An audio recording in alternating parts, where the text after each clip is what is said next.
دا ځای په ننګلام تنګي کې د دروازګۍ په نامه باندې یادیږي او په دې ځای پسې تړلې دوه خبرې باید د دې ویډیو سره ذکر شي.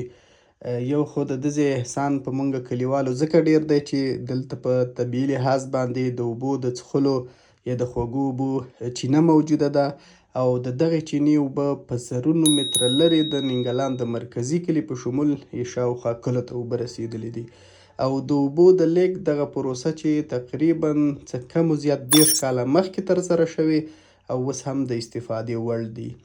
او بله خبره دا چې دروازګۍ څوک چې دغه ویډیو اوس ګوري زما کلیوال زموږ وطنداران دلته په لرګو پسې شاید ډېر راغلي اوسي، ځینې خاطرې او ځینې یاداشتونه چې د ځوانۍ د وخت یې او پسې تړل شوي دي.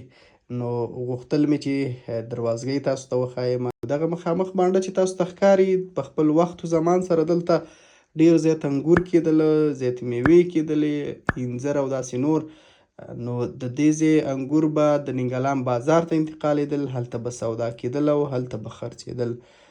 نو د دروازګۍ دغه جوړښت په طبیعي لحاظ باندې ښایسته ځکه دی چې په منځ کې خوړ روان دی، د خوړ اوبه دي او شاوخوا د غرونه یې چې دي له غټو غټو جوړ دي او بیخي ښایسته او جالب ښکاري. نو دا دروازګۍ ده او غوښتل مې د دروازګۍ دغه ویډیو تاسو ته در وښایم.